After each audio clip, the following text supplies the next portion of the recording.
ओम शांति। भगवान ने जिनको स्वयं पढ़ाया हो वो कितने बुद्धिमान होंगे, और भगवान के द्वारा दिया गया वो ज्ञान कितना गुह्य, रहस्यों को खोलने वाला, अगम निगम के भेद खोलने वाला होगा। ऐसे ही भगवान हैं ब्रह्मावत्स, जिन्होंने लंबा काल साकार ब्रह्मा के द्वारा भगवान की वाणी सुनी, और उससे भी कहीं ज़्यादा 50 वर्ष अव्यक्त ब्रह्मा और निराकार शिव बाबा के महावाक्यों का न केवल श्रवण किया, बल्कि अपने मन को, जीवन को आनंद से भरपूर किया। ये ईश्वरीय महावाक्य जिन्हें हम मुरली कहते हैं, अब अव्यक्त मुरली कहेंगे। ये अव्यक्त मुरली सचमुच अनेक राजों को अपने में संजोए हुए हैं, समाये हुए हैं। हम जितना जितना उनका अध्ययन करते हैं, हमें नए नए राज समझ में आते रहते हैं, और विशेष रूप से जो बातें उनमें कही जाती हैं उनका यदि हम अभ्यास करते हैं तो और बल मिलता है, और आगे सोचें।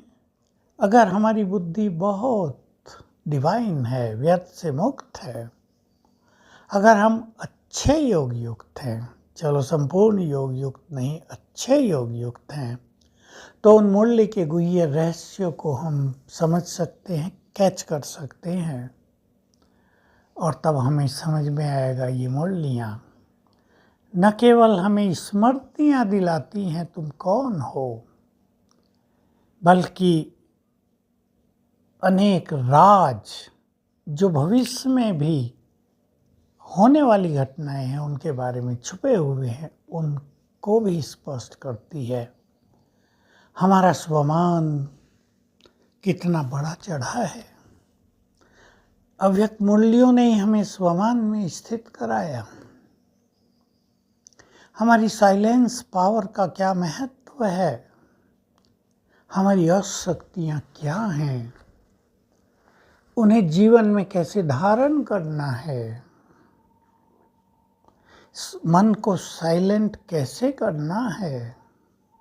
मन की भिन्न भिन्न स्थितियों का ज्ञान अव्यक्त मूल्यों में दिया गया। हमारी सर्वोच्च मंजिल, हमारी सर्वोच्च स्थिति कर्मातीत बनना, संपूर्ण बनना, उसकी बहुत सुंदर गुह्यताएं, परिभाषाएं बाबा ने भिन्न भिन्न समय पर हमें दी। साथ साथ सर्व खजानों से संपन्न बनना भी सिखाया। तो ये अथाक खजाना हमारे पास है अव्यक्त मूल्यों का, ये भंडार है हमारे पास। ऐसा ज्ञान का भंडार संसार में अन्य किसी व्यक्ति के पास नहीं है, चाहे वो कितने महान पुरुष, महात्मा, विद्वान कितने भी बड़े हों, हो भी क्यों न। भगवान ने जो स्वयं ज्ञान दिया है तो कितनी बड़ी बात है। तो हम सभी मुरलियों का पुनः अध्ययन करेंगे, न केवल अध्ययन करेंगे, बल्कि मेरी तो ये शुभ भावना है, जिस टॉपिक पर मुरली चली उस पर आप कुछ लिखेंगे भी। अपनी एक अलग से डायरी बना लो। मान लो संतुष्टता पे मुरली चलती है, उस पर 10 लाइन लिखो। मैं कैसे संतुष्ट रहूं, कैसे सबको संतुष्ट करूं। प्रसन्नता पर मुरली चली है तो उस पे लिखो, मुझे निरंतर प्रसन्न रहना है, कैसे, कहाँ मेरी खुशी गुम होती है। योग पर मुरली चली है उस पर कुछ लिखो, सोमान पे चली है उस पर कुछ लिखो, तो मनन चिंतन बढ़ेगा। और मुरली में दूसरी बात, मुरली में जो कुछ कहा जाता है, हम देखते हैं एक विशेष टॉपिक को लेकर मुख्य रूप से बाबा की मुरली चलती है, उस चीज़ को जीवन में धारण करना।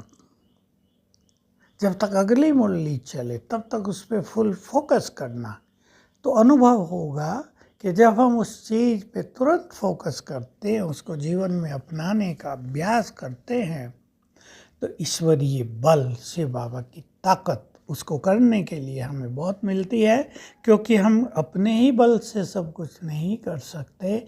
हमें ईश्वरीय मदद, जिसको लोग ईश्वरीय दुआएं कहते हैं, उसका आशीर्वाद कहते हैं, उसकी बहुत ज़रूरत होती है। तो यह अव्यक्त मुरली हम सभी के लिए 1 साल के लिए वरदान साबित होंगी और निरंतर हम अपने मंजिल की ओर बढ़ते चलेंगे। हमारी शुभ भावना है सभी इनका पूरा फ़ायदा उठाएं और अपने को महान और योग युक्त बनाएं। ओम शांति।